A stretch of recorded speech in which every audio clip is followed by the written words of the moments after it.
Good afternoon, good evening, good morning, and welcome to this episode of StarFlower Journals. Thank you for being here. Thank you for watching. And as you may have noticed, I have a beautiful guest with me, Rosa. She is a galactic goddess that has journeyed throughout the world. And through her time of journey, she has picked up much wisdom, much knowledge, and many languages she shared with me before we started recording. So I'm going to hand over the stage to our beautiful Rosa, and she's going to share her beautiful story with us all. So Rosa, the stage is yours. Thank you, Carrie. Okay, well, where to start? Let me see.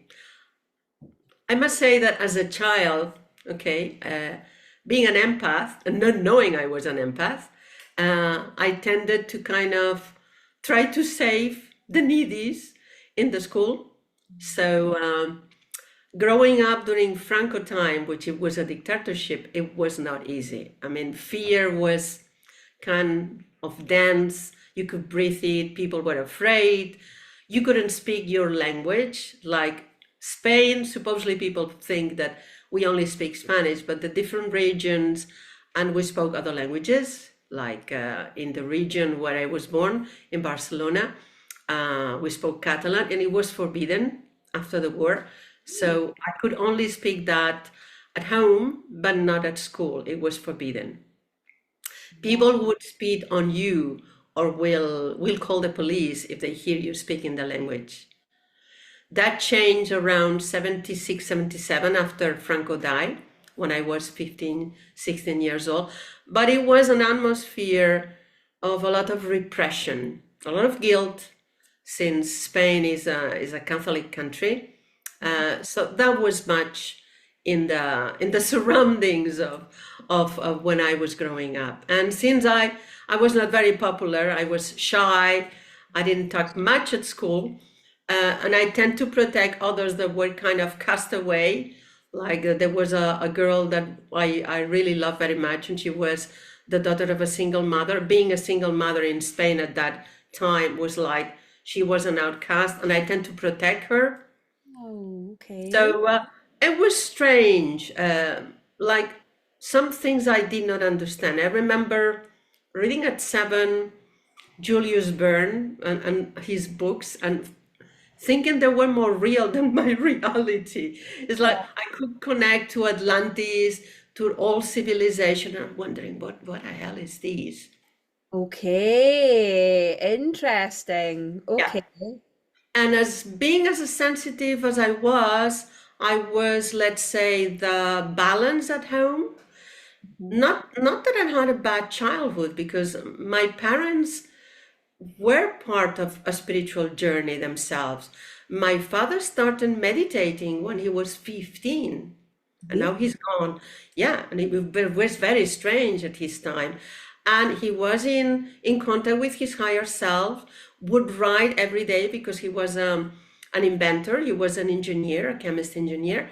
And he will wake him up and say, come on, Francisco, wake up. And he will have a little notebook. I could see that, but he would share that with us. And he will write down all the inventions, everything, things that happen. And my mother had a near-death experience when she was 13, and she started healing with her hands. So they became part of a spiritual community that was forbidden during Franco time.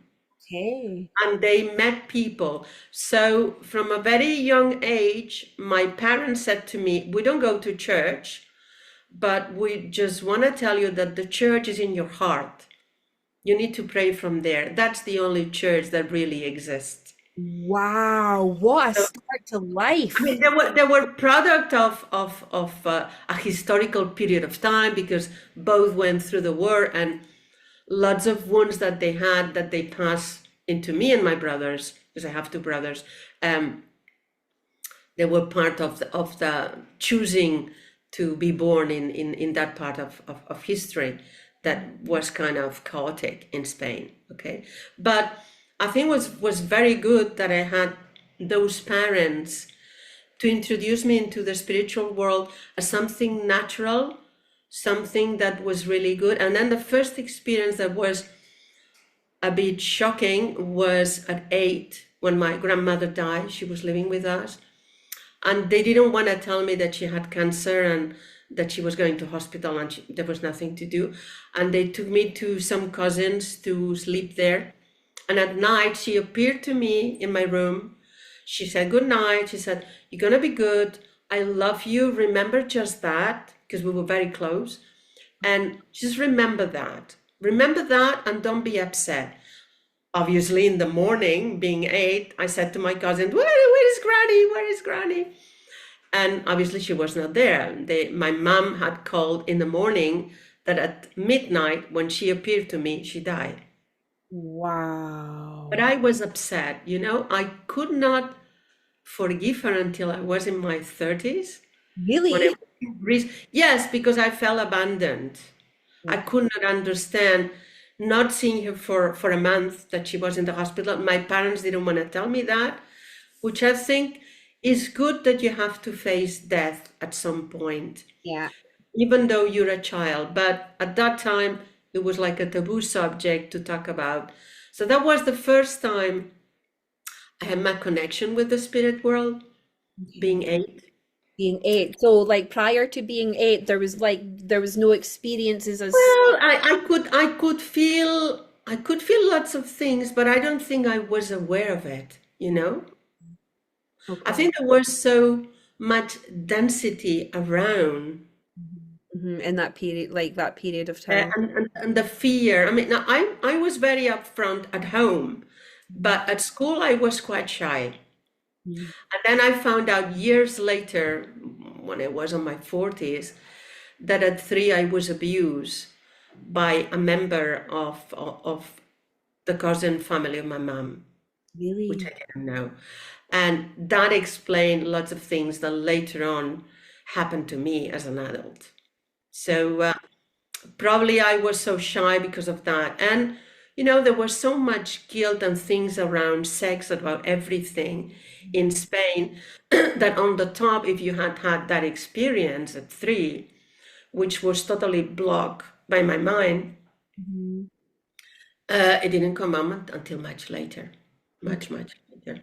Now, at 16, I was in the States, Right. and I had lucid experiences living there. I went to live for 7 months in New Hampshire, Okay. and I entered a house that I was an old house, and I knew absolutely everywhere what it was, the house, the rooms, everything. I freaked out. I wouldn't tell the people that I lived there. Then I went to live to near Ossipee Lake, and I knew the lake, I knew places, and how could I explain that? How Mhm. could I explain that I had this deja vu at that time of Okay. that place? I mean, I found out later in some regression work when I was on my 40s that I lived there and I died there. I And was that's why I had that that memory. that memory is a way to ask you there. Like, was there like at some point along your journey that there was a recollection that Yeah, there was a prior life in there? So, yeah, what's your thoughts about reincarnation then, whilst we're here? Because I don't feel that I've actually spoke about that as such yeah. as a podcast. Well, So it was clear to me that since my parents believe in reincarnation, okay. um, it seemed okay to me that we had many lifetimes to learn lessons and to evolve. I didn't question much. And it was very interesting because as a child, I was very inspired to write about God, about life, at being 7. And the teacher said, "You didn't write this. Your father wrote." I said, "No, it's me. How can you say these things about God?" I said, "Why not?" Mm, that's beautiful.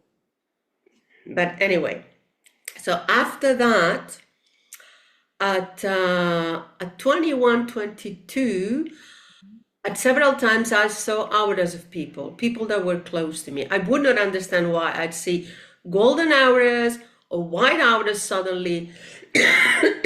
I thought at the time it was an indicator that something would happen with that person, which actually it happened. Okay. One of them, it was my first partner, which I moved to Sweden when I was 24, and I married a Swede, and I lived there 10 years.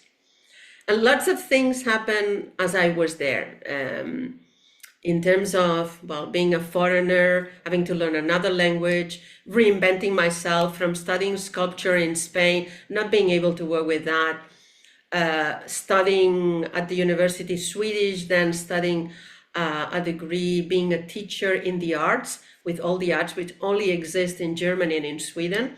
Yeah. I specialize in children, so I was working with gifted children that like music and the arts, because music has been part of my life since I was very young. At 3, they found out I had breathing problems, and Okay. they enrolled me to start in classical dance. So until I was 20, I danced classical dance for years. I love dancing. What I found Wow. out later, and I suppose that's why I speak so many languages, is that I have a very easy auditive memory, which allows me to work with music and to work with languages, with sounds, and creativity. It's been part of my journey, Yeah. teaching and creating, but reinventing myself every time I have moved on in my journey, Okay. which has been many, many times, considering I'm 65 now. So it's been a So, long, long yeah, journey. a long, long journey. So, with everything, like all your experiences and everything that you've done up until what, your 30s? Was it your 30s you were in Sweden? I moved at 32 to That's 24. to England, to UK. Right, okay, we'll get on to the UK. But the 20s, it was 24, wasn't it, that you went to And in the 20s, I was until 32, I was in Sweden. You were in Sweden? Okay, so your life up until 24 in, the arts, you studied Mhm. arts, the dance, etc. What was it that made you go, not made you, that's not the word, that pulled you to do those type of things? What was it that Um, like called to you to like, Lots of accidents. I okay, must tell you. right, okay, You, accident. you see, as a child, I was in love with the idea of being an archaeologist. And my father said, "You're crazy. Why are you going to do that? Study that." So at 19, I looked for a job because my parents didn't want to pay for what I wanted to study. So I moved on at 20 on my own. I had Okay. a job and I said, "I'm going to pay my studies, you know? I want to be an archaeologist." But at those times, it was difficult to change university. Mhm. And I had to study at another university that was not based in Barcelona. It was outside. So I had to wait for a year for the papers, was a mess. During that year, just by chance, I started doing ceramics and I Okay. loved it. And my teacher said, "You are a natural sculptor, Rosa. You have to go and apply for the sculpture degree." And she was blah, blah, blah. And I was just so that you shut up, I will go and apply for it because I cannot stand more than you say that. So I went and applied for it, not with the idea that they will take me. And they did.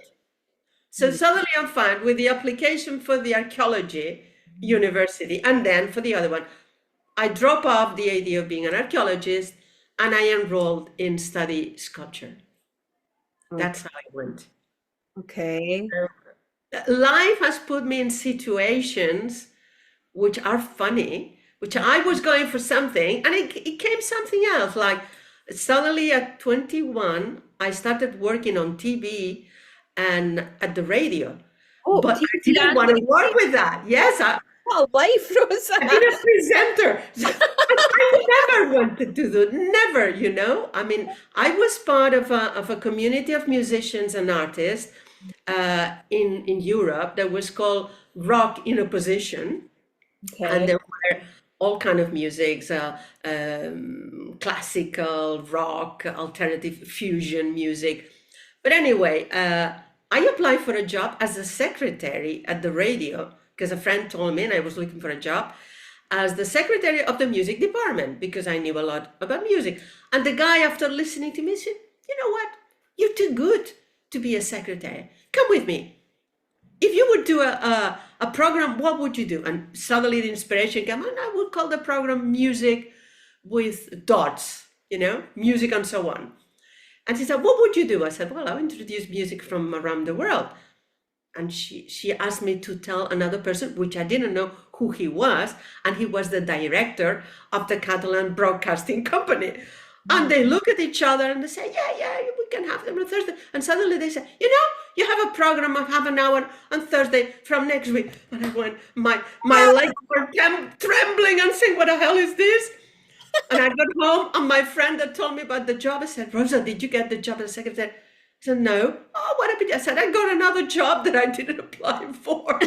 That's I said, "What?" incredible. I'm gonna be presenting a program. What? So my life has been a little bit like this. Yeah, it's been like really adventurous as such, but it's also beautiful because we'll probably connect the dots as you further go along on your Oh journey. And yes, yes. because what I'm finding really interesting, like with everybody that's been coming on and doing the podcasts, and what I've also found with myself Hmm. is that there's no such thing as coincidences. No. And I'm getting goosebumps. Woo. There's no such thing as coincidence. The things that we're pulled to in life from a very young age, and as we journey through life and we step into, like, for instance, if somebody out there like stepped into music but didn't quite stick at music. For me, Yes. I done 4 years of a law degree. Hmm. I stepped into that and then I stepped out of it. I've learned that these things that we step into and that we drop out of is almost like giving us a foundation to where Yes. we need to go um later on in life. Yeah, you What could that say looks like for you. that. You could So, say oh, definitely. Like I'm really beginning to see that. Like myself, when I was younger, I was fascinated with palmistry. And I that. still am to a degree, right? But I don't quite study it. I don't quite go in depth with it, but I can look at somebody's hand and I can feel into it. It's like it's really bizarre. So it's almost like when I was younger, when I studied these books, because I did from a very young age, like yourself, Rose, I must have been about 8 when I was reading palmistry books. That's kind of within my subconscious. So when, I kind of look at people's palms and I don't do it often, and I don't think anybody's aware that this is something that I can do because I don't Oh, like I don't. that's interesting. I'm gonna show my hand. It's like I just get this innate knowledge, but it's not the time for me to step into Yeah. fully into that right now. It's not the time for me to do that. I think I done a course with Johnny Fincham. He's quite a well-known palmist. And I done a course with him way before I had my full-on awakening, like way before. Oh, So but it's there, you see. It's there. It's like I never knew that I will present. You know, I was so shy about that I would do the radio and then TV programs about music that I didn't say to anybody. And then they saw the program and said, "Why didn't say anything? You're a natural." I was a natural because the guy that was interviewing me on the programs, he was in front of me, so it's like having a conversation. But you see, I have always been like an introvert disguised as an extrovert, maybe. yeah. Wait. I totally resonate with that because on the outside, and I wouldn't say like some people may say that's a mask or whatever, but I don't feel it is. No, no, no, it isn't. Because people say, oh, it's very easy for you. You are in front of a camera. Of course, now I'm used, but I still have, butterflies in my tummy. Mm-hmm. Mm-hmm. Yeah, yeah, yeah. Like the nerves, the introvert part of me is when I step into caves, right? I love stepping into a cave and then I go ghost. And that's just how I deal with things, how I process things, how I sit with things, how I feel into things and connect with myself. I go ghost. That's the introvert part of me. And I'm beginning to really understand that part of me because I thought there was something wrong with regards to that, because I'm always seen as an extrovert and I'm always bubbly and bouncing about and joking around and fannying around is another word that we use in Scotland. So, I always thought that there was something wrong when I stepped into this, but it's not. There is a thing called extrovert. People, they don't understand it because they see that part of you. It's like for people, until I was 33, I was the counselor for everybody. I was always cheering up everybody else. But to actually solve my problems, I went into the cave. I went into silence. I Ah. wouldn't ask for help. I wouldn't tell anybody. I would go We're back very to similar, Rosa. I feel that we're very okay. I do. I feel that. Like I'm really feeling that. Okay. Right. So So, at 33 was the big time because at 33, I was in England, living in the UK, in London. We had moved together with my first husband because of his work, and I took a leave of 2 years of my work as a teacher in Sweden. And I wanted to do something different. And I started studying Montessori because I wanted to work with nursery children because I was working with primary children in Sweden. So I thought, why not? I'm going to do something with Montessori and maybe something with Waldorf, but Waldorf was closed already to get in. So I got into the Montessori college. I did a master degree in that. wow. And yeah, it was fun. But at the same time, I was going to a rocky space of questioning absolutely everything. I was 33. At 31, something happened in Sweden already that broke up my marriage. So it was everything on the verge of exploding. But I Uh, was very loyal at the time, not to actually do absolutely everything possible before leaving a marriage. okay. So at the time, I started to do the Course in Miracles. I don't know if you heard about the book. No. Well, it's a book that was channeled in, I think it was at the end of the 70s. And during the 80s, I started practicing this book, which opened doors for me. It was about consciousness. And I started doing the meditations every day. Suddenly, I had a dream for 31 days, which I was getting crazy. In the dream, there was a book. I opened the book, nothing written, only a title that said Dinah and her search for the golden hour in golden letters. And a voice that was saying in the dream, write the book. And I will wake up. I'm not a writer. What am I going to write? I was getting crazy. The 31 day, I don't know what took me. I just took all my pencils, my brushes, absolutely everything. I throw it into the table. I started making circles with my compass in every single page of a blog that I bought, and I started painting like crazy. I painted 10 images and then 5 hours painting. It's like it went like this. And I decided to sign it as Dinah. Didn't know at the time what Dinah meant for me. Okay. 1 week it passes and I start freaking out because some of the images become real in my life.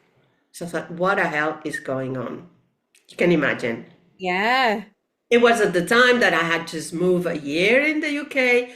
I was going to a lot of alternative workshops and things.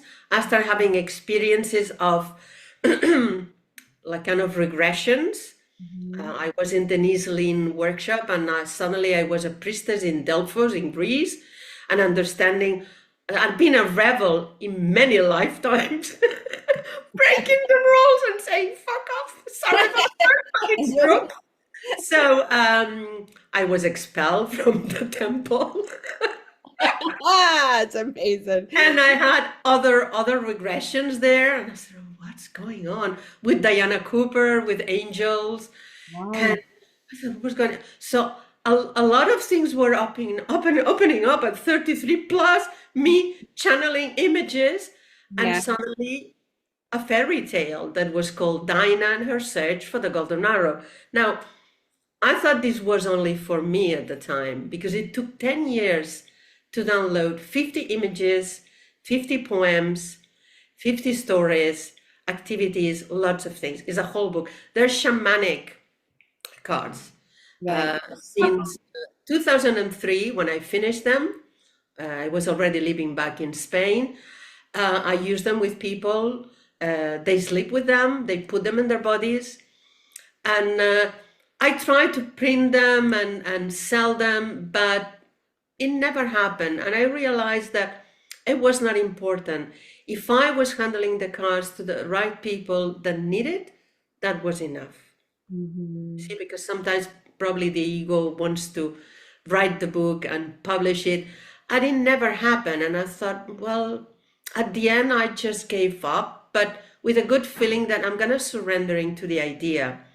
Yeah. The book is done, the work is done, everything is digitalized. So if people can get it, that's the important thing. It doesn't matter if I cannot publish it. I mean, Mm, I got it in English, I got it in Spanish, so whoever needs the information, they can get it, and that's it. yeah. That's interesting because that flow state, and this is something that I've stepped into as well with regards to my art. It's Mm. that flow state, it's that calling. So you kind of like through all your paintbrushes and everything, you created these beautiful pictures to assist and help everyone.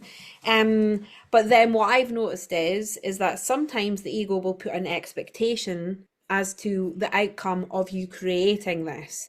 And Yeah. really, it's not like you said, it's really not Uh, about that. It's about no. being in that flow state and creating what you feel you should create in that moment in time, and then just allowing the universe, God, whatever you want to label it, to do Yeah.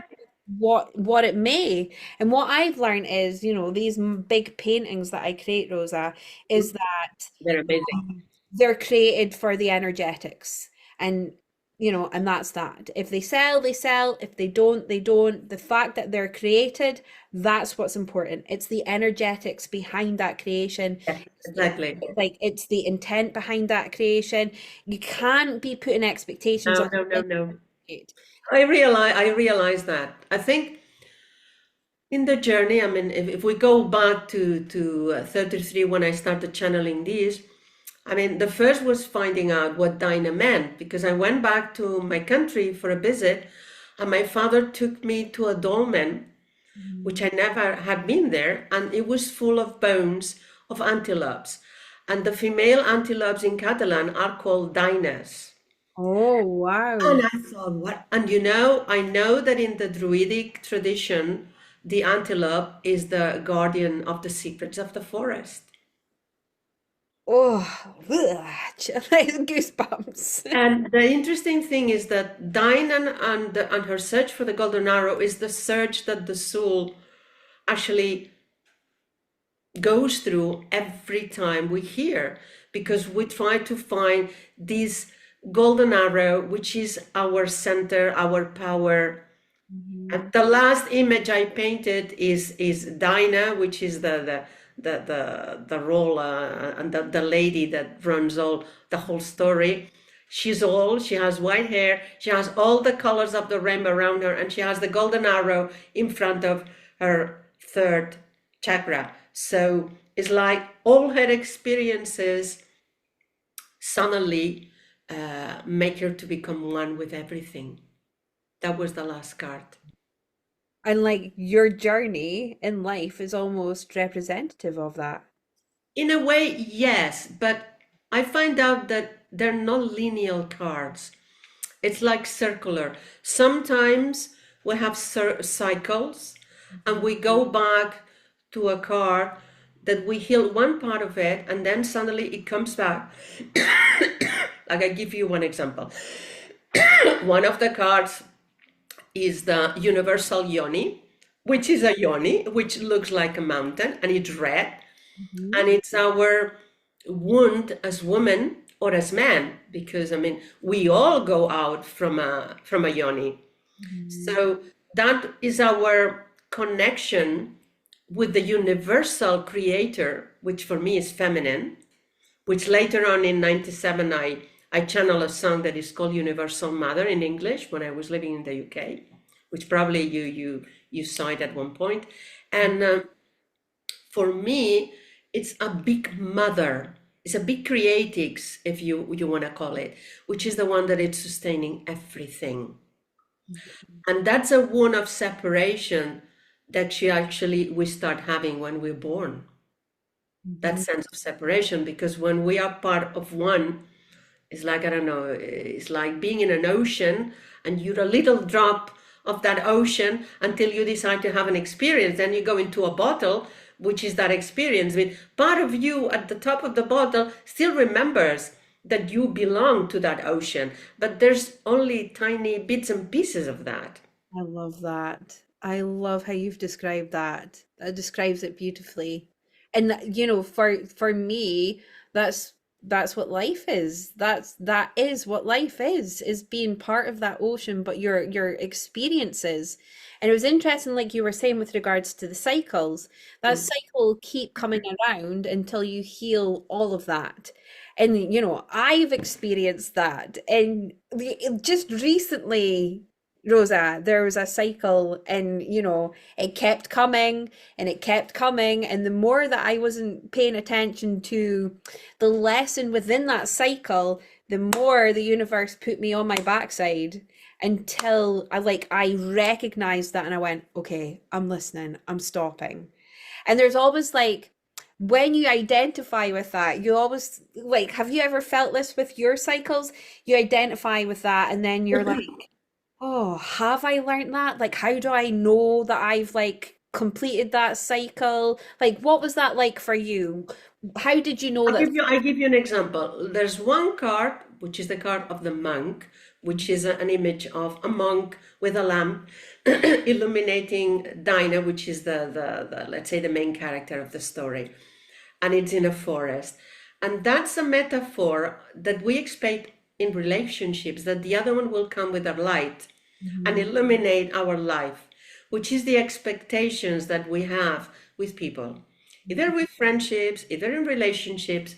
And that's a card a lot of people keep coming back to, that because until you find out your projections and your expectations in life, it comes back, because maybe you feel, very comfortable in the role of the victim or the savior or whatever it is. And finding out that is not simple. No. It's a process. It's a Mhm. process. At 36, I got divorced. So I was in the middle in the UK with no family, no friends, lost my job, lost the husband, my house, and that was a rebirth. I lost 15 kilos. It was like somebody else was being born, like a phoenix Mhm. from that. I felt that as well at some point when I was in Sweden, because suddenly the Rosa in Spain was gone. I had Mhm. to learn another language. I was the girlfriend of somebody, and suddenly you had no identity there.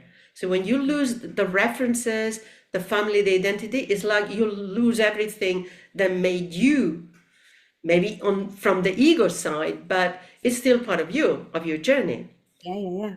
So it was it was a time when I was reading a lot, when lots of things were happening. I remember one book, The Bringers of the Dawn of Barbara Marciniak, which is about Earth being like a living library.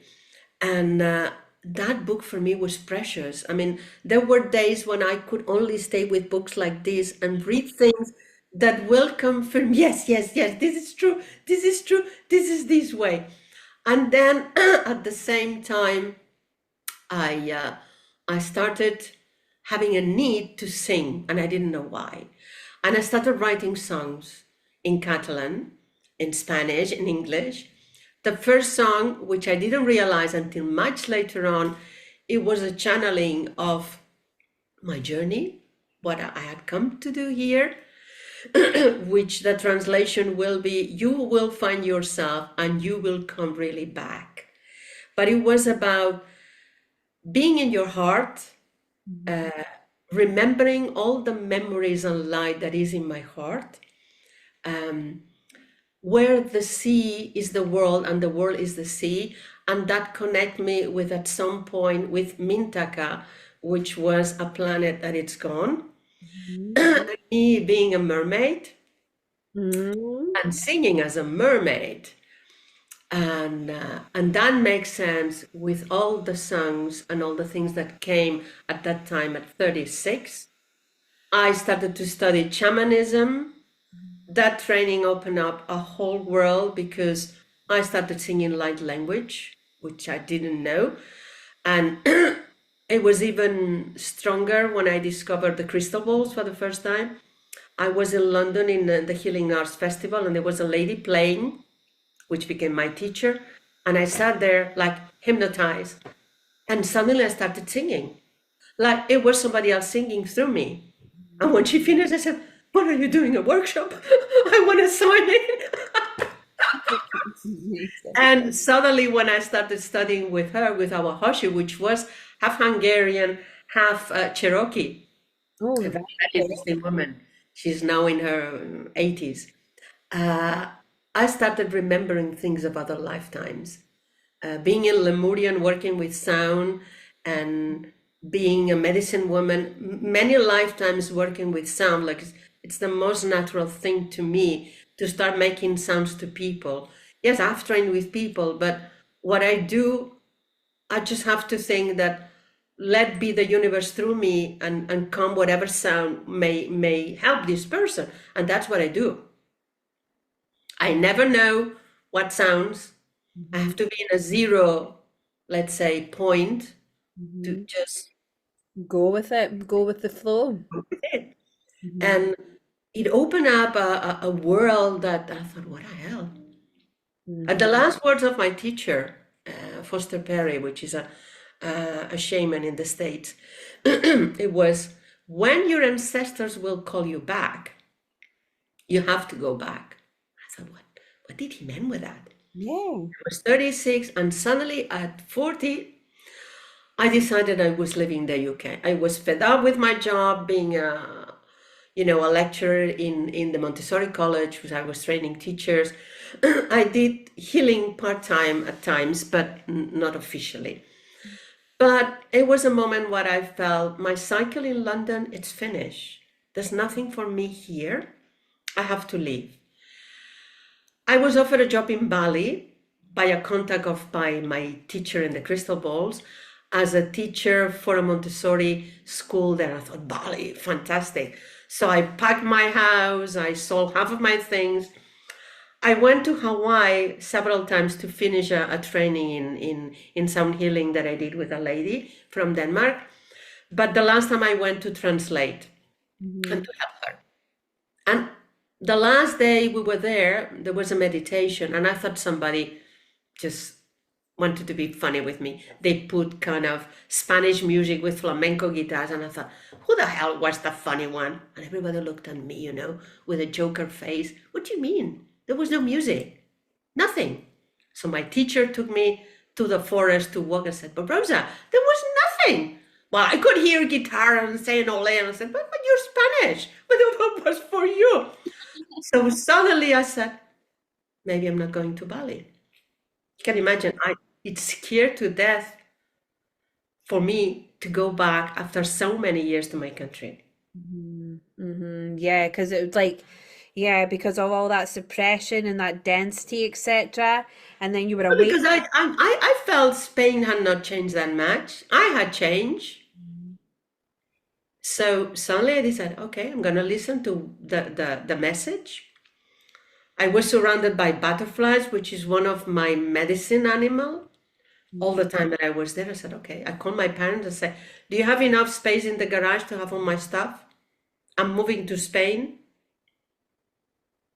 That was in 2001. I was scared to death. No Yeah. money. I had to start from scratch, thinking that I could start with maybe being a teacher. So I go there. Spain doesn't qualify me in any of the things that I study abroad. They said it doesn't exist, so they don't certify it. I had go to translators, everything officially, but they just, so I thought, well, I have to start doing something else. And suddenly I felt, well, maybe the healing journey and sharing healing what I learned, because I had done Reiki, I had done sound healing, I had become a counselor in London, and I thought, well, maybe I have to use this, which I was reluctant to start doing that. So Mhm. they took me out of my comfort zone completely, and I started doing some creativity courses with energy, started giving healing here and there, having very difficult times, wondering in a year, if things don't work, I leave. Yeah, yeah, yeah, yeah, yeah. Having to live with my parents, which was not ideal at 40. It's like I've been so independent in 20 years, and suddenly I find myself with my mom and my dad and thinking, oh God. Here we go. And then suddenly on the second year, I met my second partner, which was at the time studying yoga. He was a yoga teacher, Mhm. but it was let's say it was another wake-up call because it was very difficult time. It was 5 years I was with this man. We had issues. It was a karmic relationship, and he was an abuser. So I had to go through these abuse, not physical but psychological. Okay. Actually, go back later and remember the abuse from when I was 3. Right. Okay. So there's that The cycle. journey, our journey. Yeah. Okay. We opened a center together, which it was quite successful at the time, but it was in a village, and villages are difficult to handle. It's different being in a city. It lasted some time, and then I moved forward, not knowing where I would go. So one day I said, "Look, I need a place to live. Where I'm moving to the universe. What am I supposed to do now?" And suddenly I met one of my ex-patients that she said, well, where are you going to live now? I said, well, maybe I'm going north to Ampurdá, which is where I'm living now. And or maybe I go back to Barcelona, which is the city where I was born. Well, if you're going back to Barcelona, she said, I have a flat there. Maybe you can stay there when you're looking for a place. And then suddenly a voice inside said, tell her to hire you, that to rent that place. Yeah. Yeah. And I said, what about me living there and working there? Oh, I'll show you the place. So a week later, I found myself in a flat in the middle of Barcelona in the old town. It was a duplex. It was huge. Not much space for me physically, but to work, it was fantastic. So I said yes. I had no idea how I would earn the money. I found myself the first week freaking out. Mhm. As you do. Yeah. Because, as a self-employed, you have to live 6 months in advance Mhm. of a rent. Yeah. Yeah. I had very little money from splitting up with my partner and starting having a center on my own in Barcelona. I had not been there for 20 years. I knew absolutely nobody. And I found myself in front of this huge mall thinking, have I done right this thing? And I found myself 50 euros on my feet. Suddenly, I took the 50. And I looked around, somebody lost it. And I Oh. said, okay, I shut up. I took the 50 euros. I went on. Actually, I had to struggle. I was teaching English Mhm. to groups.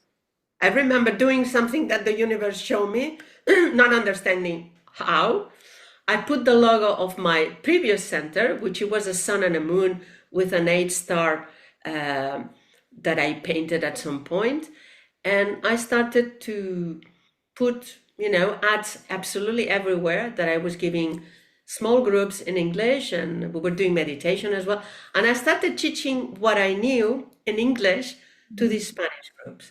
And then suddenly later they became my students, my patients. So until I would say 2013,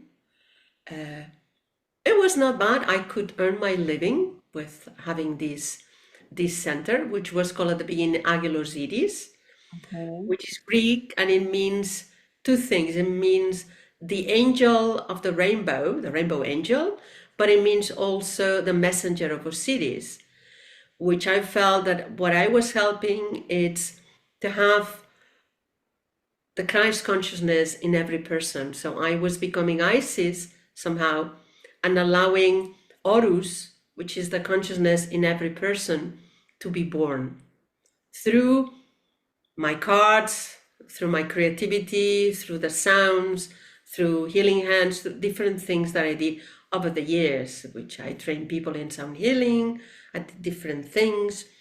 Um, but there was kind of something missing, and then suddenly somebody came and asked me to write a book about sound healing, which I did in Spanish. That was in 2010. I was 50. Um, but there were other things like part of my journey was with archetypes and things that were showing up in my drawings. Because at some point before I moved back to Spain, I went to Seattle for a month because I met an American lady that was channeling paintings, which you will love to meet her. Mhm. Her name is Deborah Kofchapin. She does a technique that is called touch drawing. You actually paint with your fingernails. Oh, It's like cool. it's like a serigraphy technique, Mhm. and you don't need anything. Just it's very organic. And the first time I had experienced 10 days of grace was painting, not stop.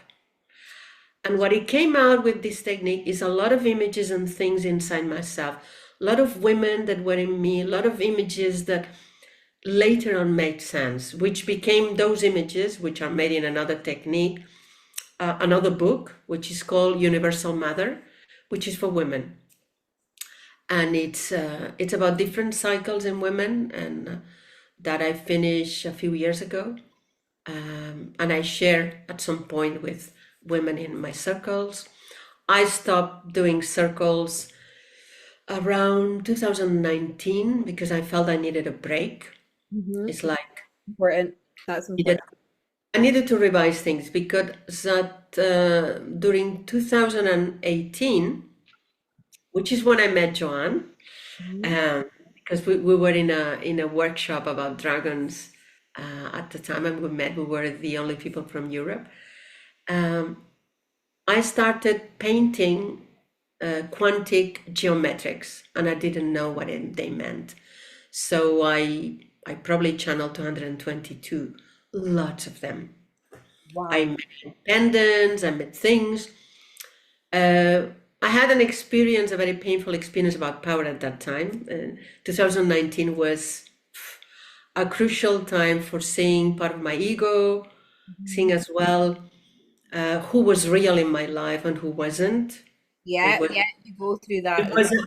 previous to what happened in 2020, which I had to close my center because I couldn't stay 3 months close. I tried to do things online as much as I could, but I felt at the time as well that me and Barcelona were over. Yeah. So in June 2020, I decided I was leaving Barcelona, not knowing where I would go. Suddenly, my younger brother that lives in Portugal, he was renting a flat where I live now. This is the flat that I'm renting to. And he was living that flat because they basically, their daughter had got married and had moved to another place. So they could stay there when they visit. So they said, we're not renting these anymore. So maybe you can talk to the owners and you can move there. So I moved to a small village in Lampurdà, which is a part of Girona, which is close to France. Yeah. And I started over there. So my starting over many, many times, uh, it's been an ongoing journey, making me go into a dark night of the soul several times in my life. Mm-hmm. Mm-hmm. That like tower moments as such, like every like that is what I've experienced and listening to your story, it's like that's indicative of that, losing everything, Rosa, like starting all over Oh yeah, again. oh yeah, And oh then yeah. it's almost like you expand, you expand, you expand, and then it like falls in on itself, implodes in on itself to the 0 point, back to the beginning for you to further expand and grow. And it's almost like if you look at somebody's timeline, if you look at somebody's Yeah, life and the yeah, yeah. timeline, there's always, it's almost like the timeline breathes. That sine wave. That sine wave in Yes, yes, frequency? yeah. That's literally what the timeline is for a human, for the soul, for the consciousness. It's always about that contraction, that expansion, the contraction, and then again the expansion. And with each contraction and going back to that 0 point, it's like that rebirth, that, starting over again and discovering who you are, discovering certain parts about you and honoring those parts and Yes. accepting those parts. And it's like, it's such an exciting journey. Like, You will be surprised as you change and you get older, the parts that come back that you never thought that will actually show themselves suddenly and say, but I thought this was, it was healed. Huh? And I said, no. Because I mean, the first book that it's called Star Seeds, a compass coming back to yourself. That's what it means, the book. Um, it was the beginning of experiences that I didn't know ever why I was able to channel meditations and journeys just like that. Nobody told me. It just wasn't natural. Uh, and things that I wonder, well, no, nobody taught me that, even though I did trainings. And at some point, I stopped going to trainings and things. And because I realize now, you could be, let's say, a spiritual tourist, doing lots of courses and lots of things, but you see, it's much more important integration. mm, Until until you integrate what you have learned in a journey. mhm, mhm. So what's your perspective of integration then? Because there's many different perspectives as to what integration is, what integration looks like. So what's your perspective with regards to that? It's very different for everybody, you know. Some things that I thought that it would be very easy, they have been very difficult, like moving here, uh, facing my 60s and my mother being ill and having to deal with she kind of getting attached to me, having to cut ties with her. Lots of things that I never thought that were there. And then suddenly it was a world to explore about things that took me back, understanding different points of the journey. So I feel integration looks different For every depending where you are and for everybody. Yeah. Like for me, integration, the way I perceive integration is discovering a part of yourself, like you and your journey and all these different parts. Mhm. Example, discovering a part of yourself. And it's almost like I'm seeing, those liquid magnets that you get? Yes, Yeah. Right. So you're the liquid magnet, and the new part of yourself is like a solid magnet. And it's almost like that liquid magnet within yourself calls to that solid magnet, that's something external of you. and it kind of like sucks it in, and it kind of sits in that energy until it becomes one. That's how I see integration. Goosebumps. So, there's so many different things. It's not like that are external of you that you literally pull into the self to become internal of you, till you get to that point where the soul has expanded so much, and it'll always expand. But as you journey through life and you go through your journey, it kind of like, okay, we've integrated that now. What's next? So it's like, for me anyway, Mhm. it's like a journey of discovery, and it's the discovery of the self, which brings me on to my next question. When we talk about, coming back to the self, Yes. are we talking about coming back to the self as a human, or are we talking about coming back to the self as a soul on a whole? All your fractalities, all your lifetimes, all The your second. like archetypes, like, is that what we're talking about? Because some people, I feel, myself included, I was like, coming back to the self. I always kind of identified it as coming back to the human. But, as I'm journeying, it's like, it's not about coming back to the human at all. It's about the everything on a whole, that whole ocean. And we as humans are that bottle, and recognizing that you are part of that ocean, and that ocean is vast, and that ocean is you and all your experiences through all your lifetimes, etc. And it's literally integrating all of that as a consciousness. Yes. I would add something else. Over the journey, before I kind of enter, let's say, the spiritual world of, uh, I don't like so much the word, but from 33, when I started exploring lots of things, um, I had to recover now, I would say the last years, being a Rosa that maybe became too attached to being a healer and a therapist and a facilitator. And this is a recommendation for anybody that is in the healing arts. It's a risk to get burnout, to give so much of yourself to others as an empath, and forgetting that you need your time, you need your joy, you need time off, have fun, lots of things. Mhm, And I found people in my journey that they were therapists but saviors, and it's not for me to save anybody. I feel that you accompany a person, you contain the person for a moment because they need containment. They need at that moment, they're very vulnerable, and they need you, maybe physically, maybe emotionally, maybe ethically, whatever it is, and you do the job. It's like constructing for the moment a scaffolding around the person that needs that support at that moment. yeah. But then you take the pieces out as the person is ready, because if you don't work on your own, I never thought that people needs to be attached to what I do. They come and go. Um, there's no contract with me to stay with me. You do as much as you need, and then you go, and maybe somebody else will help you. Maybe do the job yourself. Mhm. I Yeah. mean, you have to have these moments of realization Mhm. when you start seeing pieces that get together, which is this kind of integration. And there's different points in your life as you grow older that you see that this integration is taking part, and it's very different every time.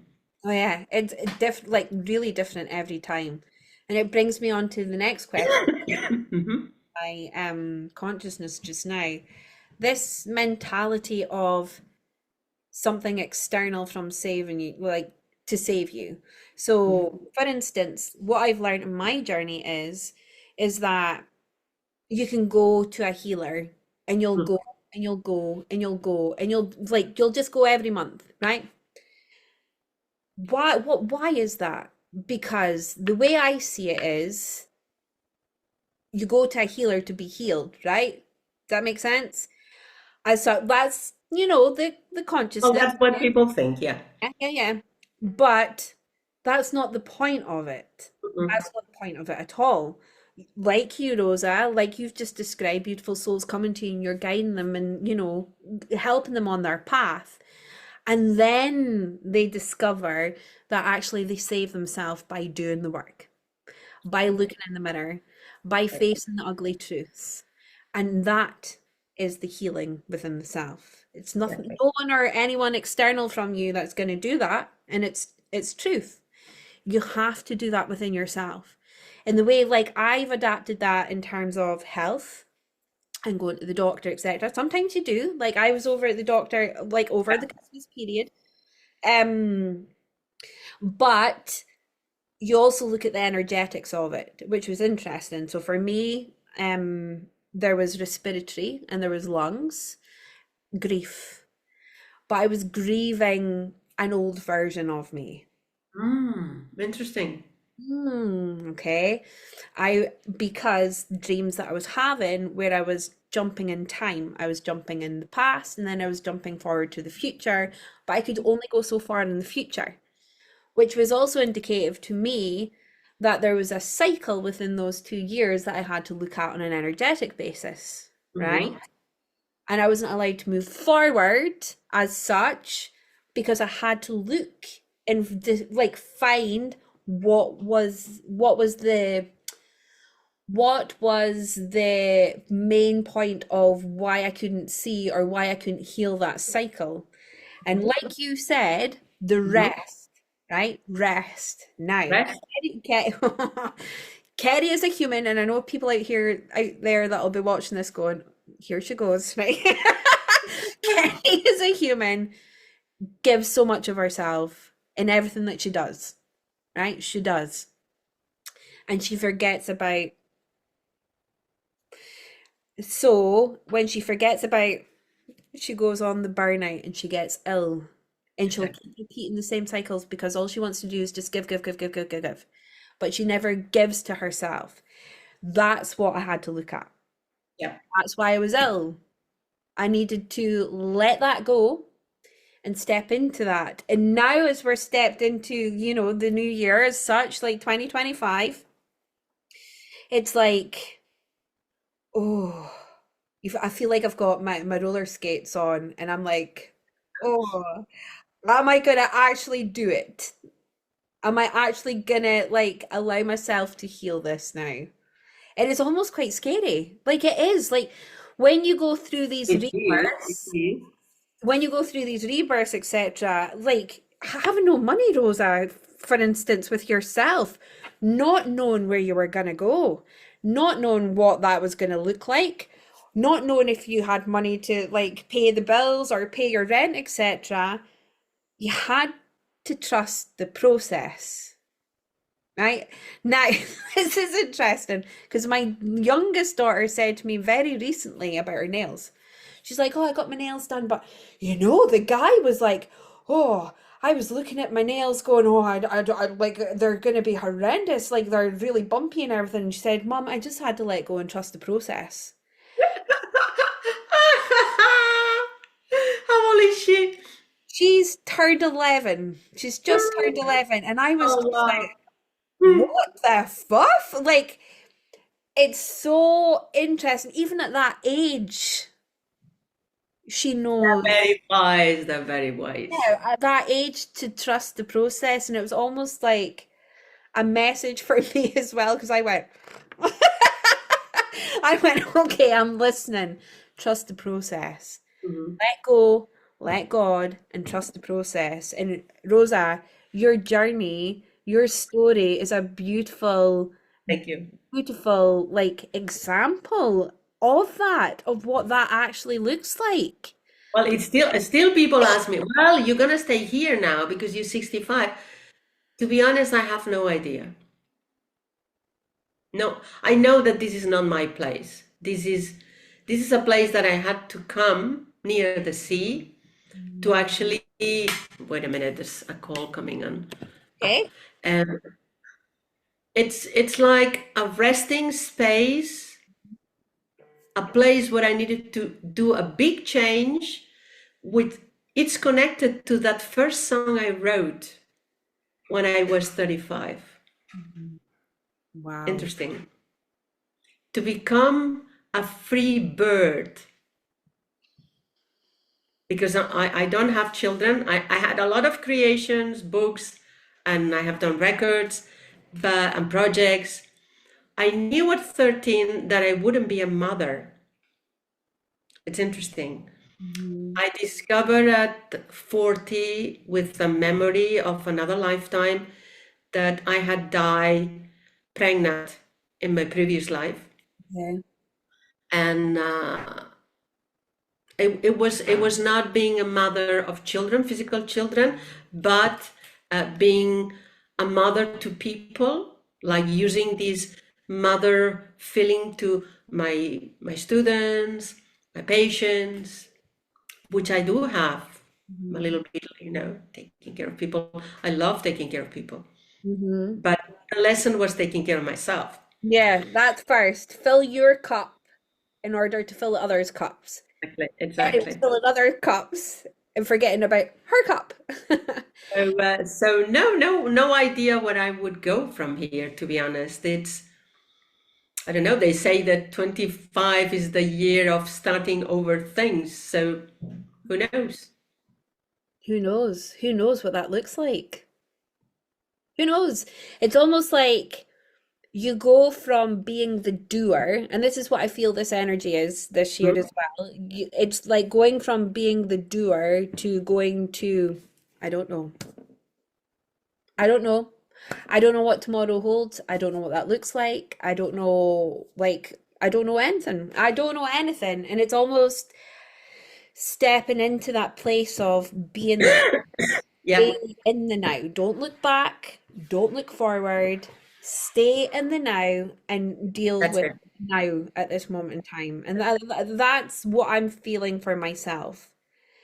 In, 2024, if you look and listen to other people's journeys of 2024, it was a year of lessons. It was a year of like recognizing certain aspects about themselves that they needed healed on. There was relationship breakdowns because, it was the end of cycles as such, cycles that were no Well, longer you cannot sustain something that it's not sustainable. serving. It has to break. No, it has to break in order, like you said, which was beautifully put, for you to heal that part that needs to, be healed for that cycle to be complete.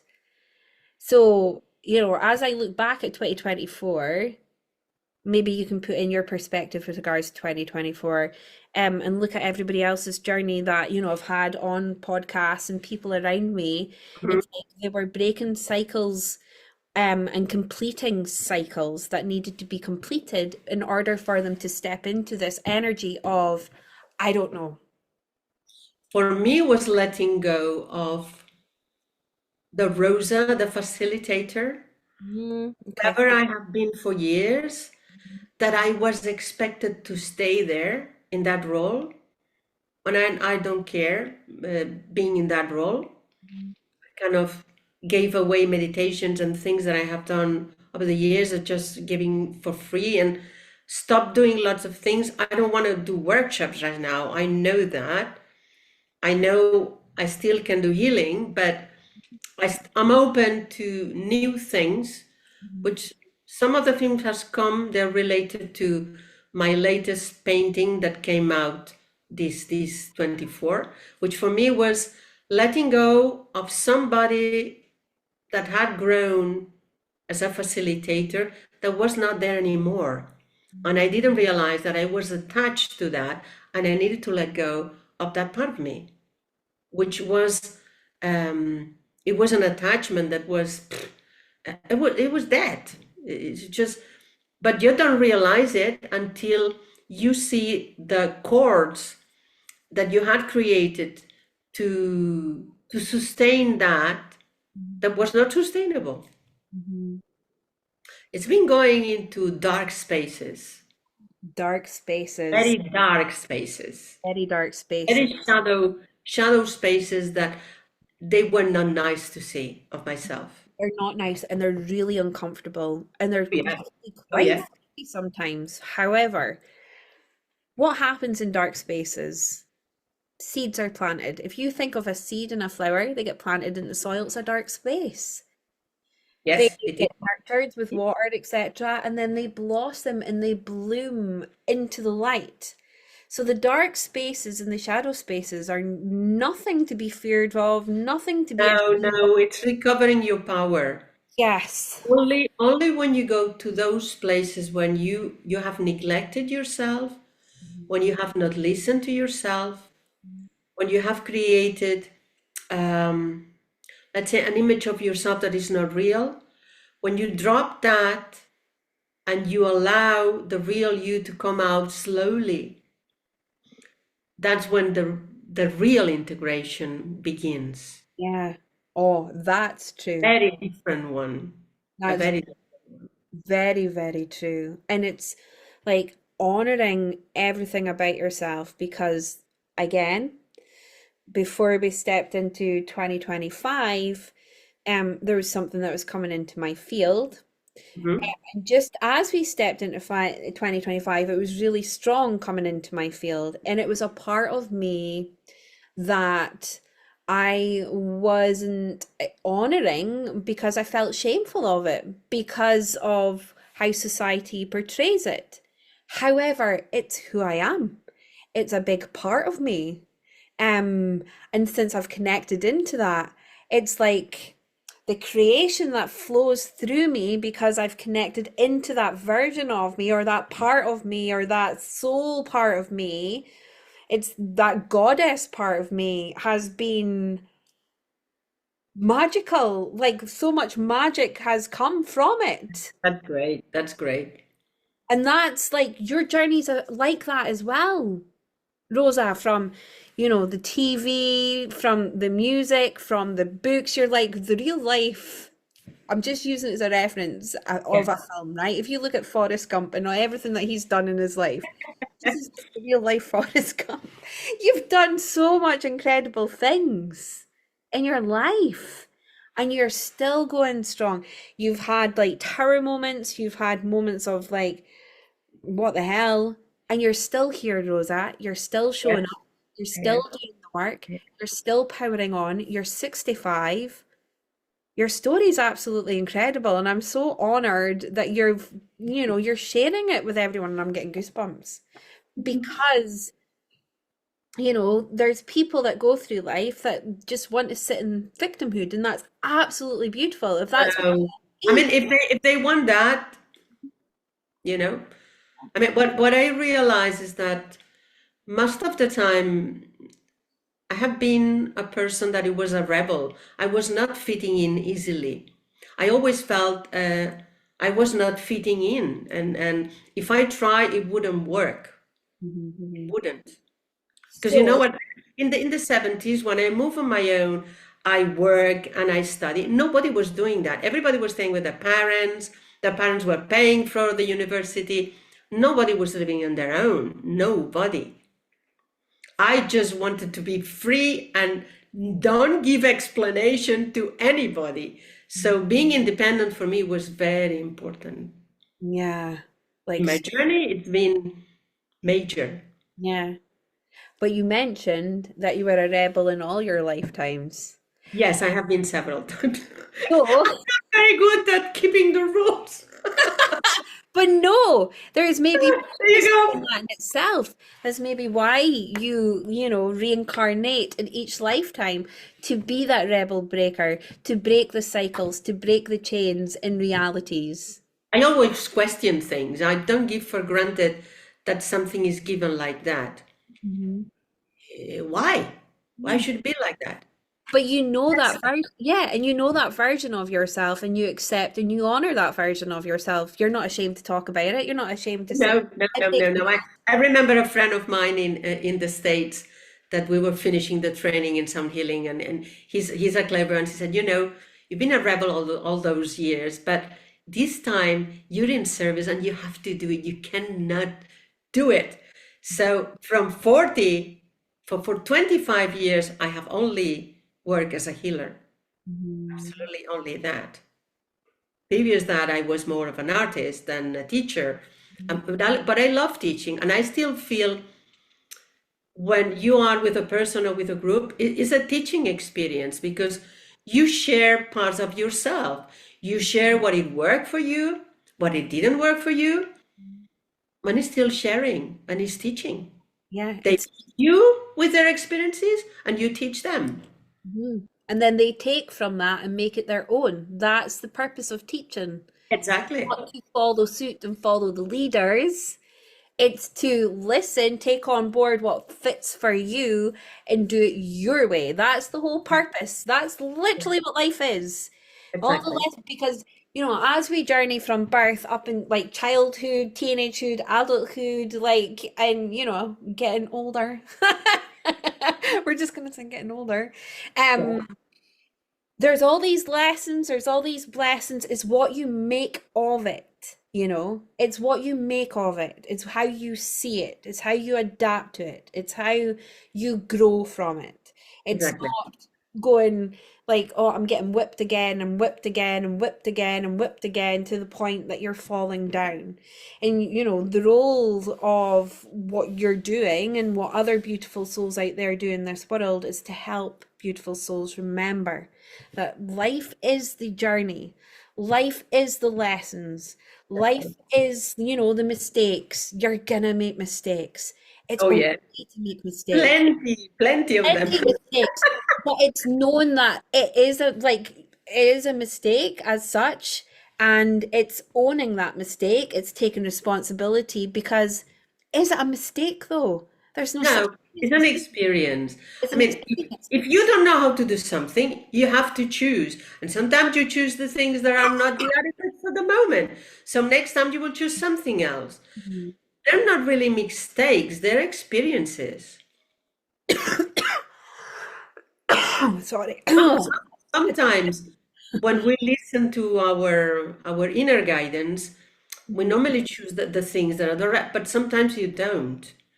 And you have times, where you're in different spaces. Yeah.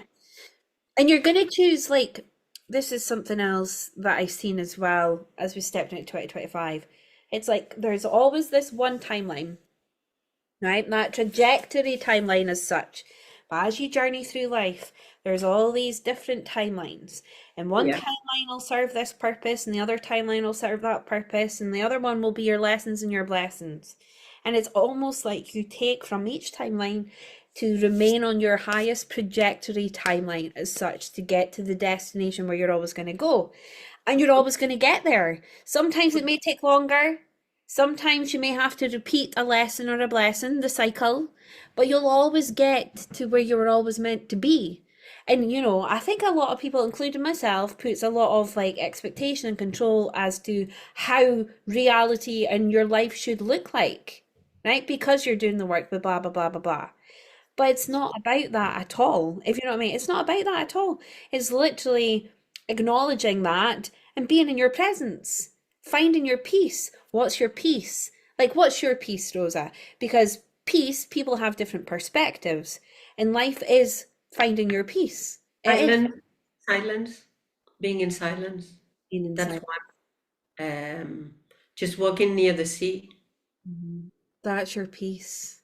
And sometimes when I'm drawing, when I'm painting, and sometimes when I'm playing, even singing. That's Beautiful. my Yeah, and you've got all those beautiful instruments behind you. peace. Yeah. Well, that's actually a picture. I'm not in the studio, Oh, but right, okay. Oh, well, the gongs yeah, behind because you. the internet doesn't work very well upstairs. So, Ah, so okay. Well, I honestly thought you were in your studio. It no, does. no, no, no, no. I wish, but the internet doesn't work very well there. So I'm downstairs. It's about finding your peace. And that, like, that picture is just frequency in itself. I can, like, literally hear the gongs going off. And it's just beautiful. It's finding, the things that make you feel at peace. And Yeah, from that state, anything's possible because you're mm, still. it is. It is. And what I've also discovered and what I've also observed, including within myself, is quite a lot of people can't sit in stillness. They can't sit in silence because they're No, scared. There could be a fear there with regards to that because they don't want to really feel what they I want. want to be alone. I mean, I mean, I have lived on my own for many years. I mean, now I'm sharing the space, but um, no, I never been afraid of being alone. It's been important to be on my own. Actually, my space, I always have felt that it's my temple. Mhm. Beautiful. So for me, being surrounded by my paintings, my crystals, my plants, my seashells, it's important because making that space as balanced as possible, it helps me. Mhm. Other person will say, no, it's not important. But having my space and being with myself, it's fine. I Mhm. recognize that part of me sometimes goes into the hermit and that I have to kind of honor the social me, which sometimes it says, come on, take you out. But yeah, it's important to be with yourself very much.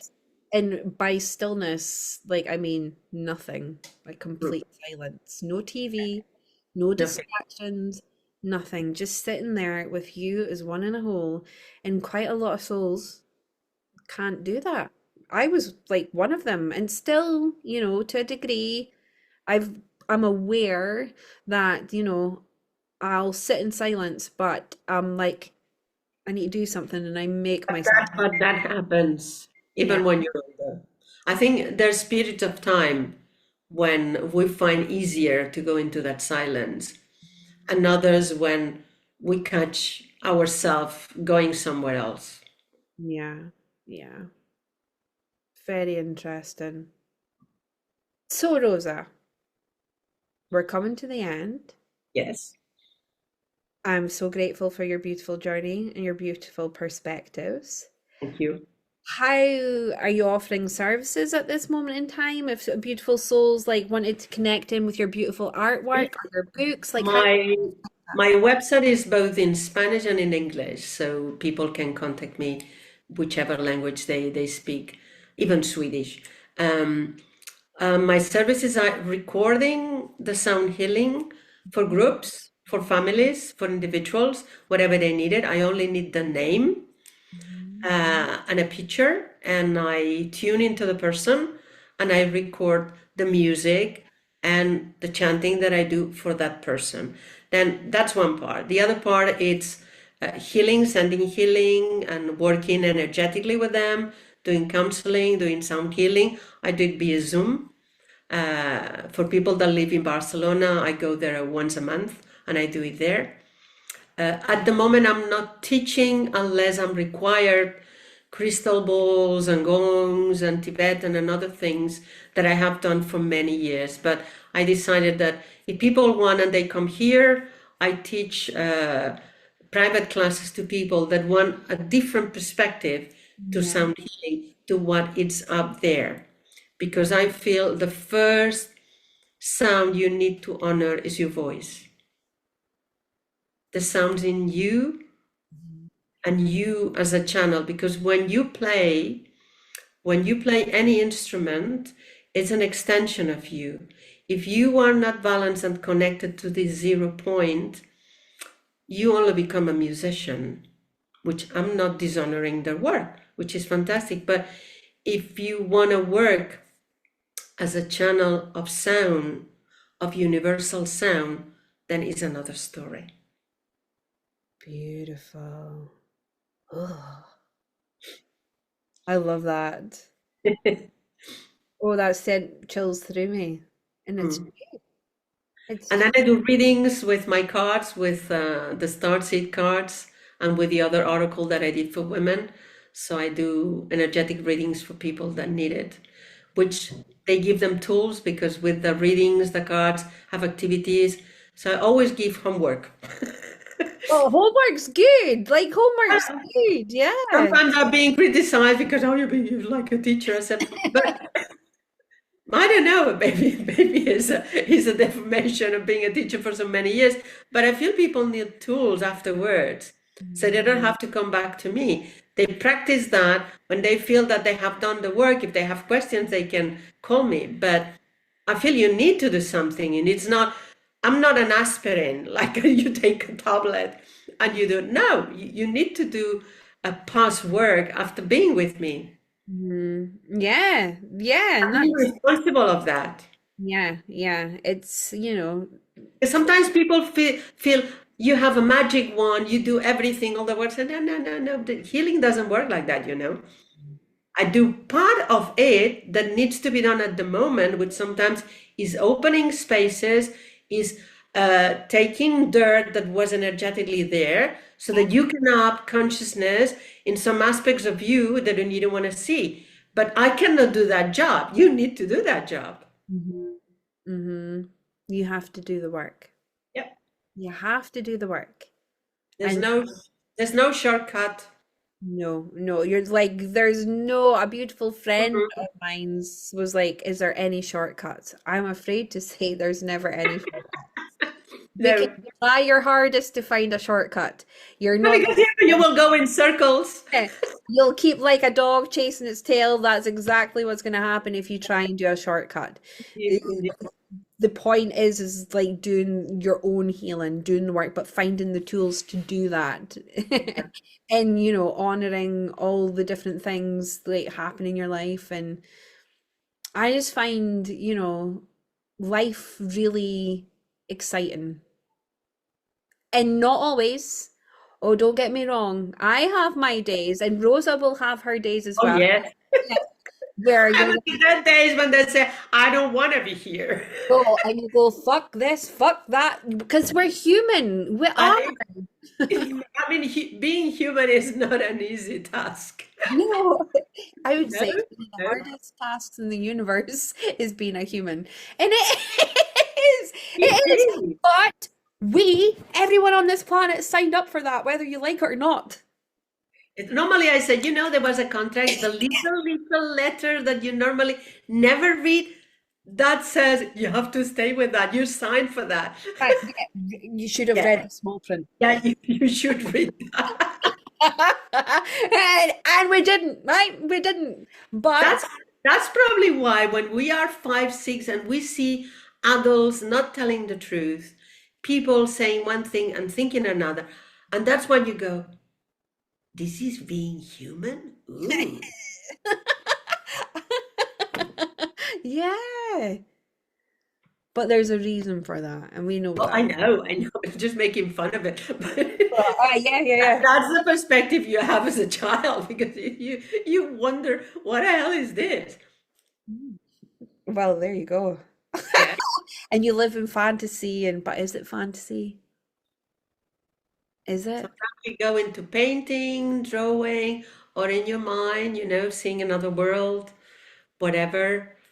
It's too all Well, aspects. we have our ways of, you know, kind of balancing what's going on so Yeah. that it's not too hard. And It, it's human to do that. and it's just a never-ending contracting and expansive journey, but it's A also never-ending story. never-ending story.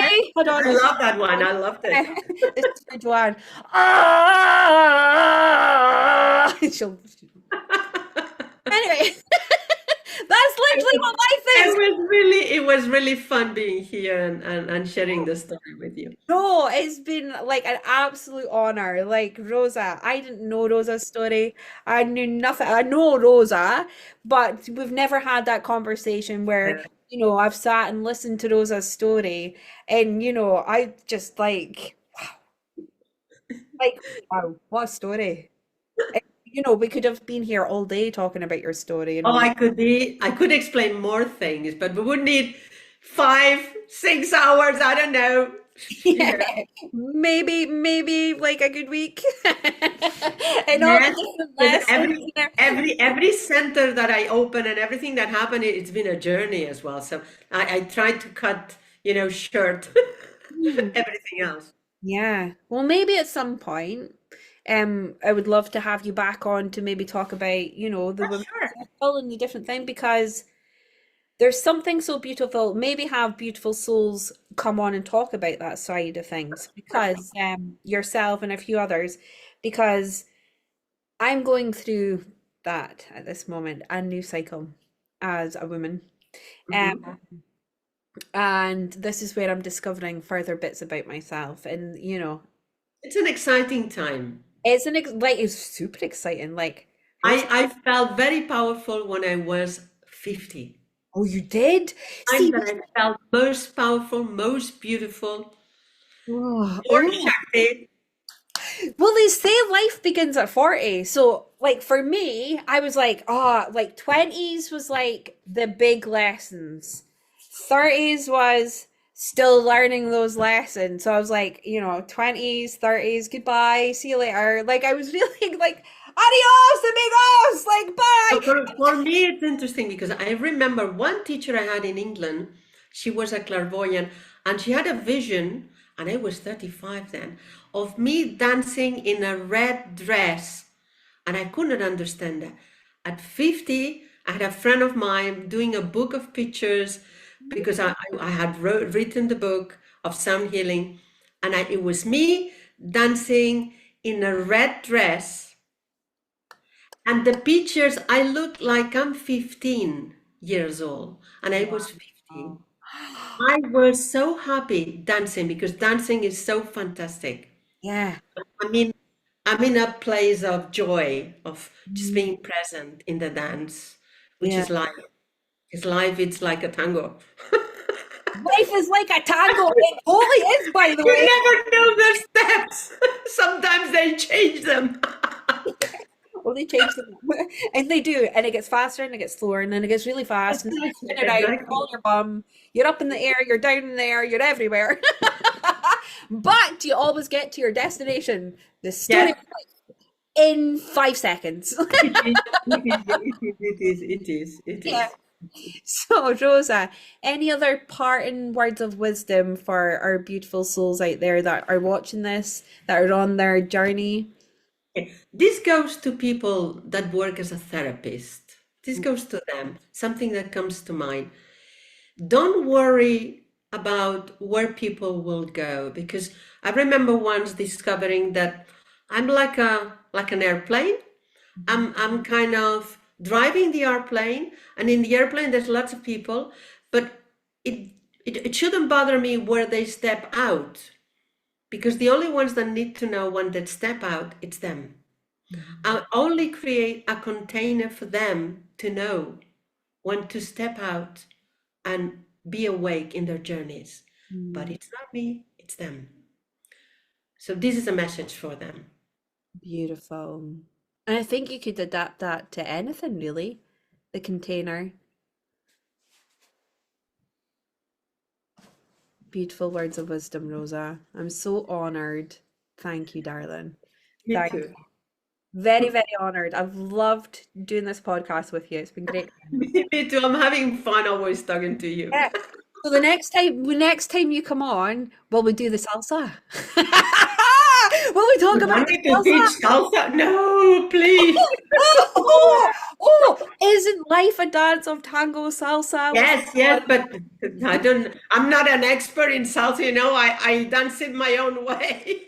But salsa is also saucy, is it not? It's like salsa Okay, but is, remember, salsa doesn't come from Spain. Salsa is from South America.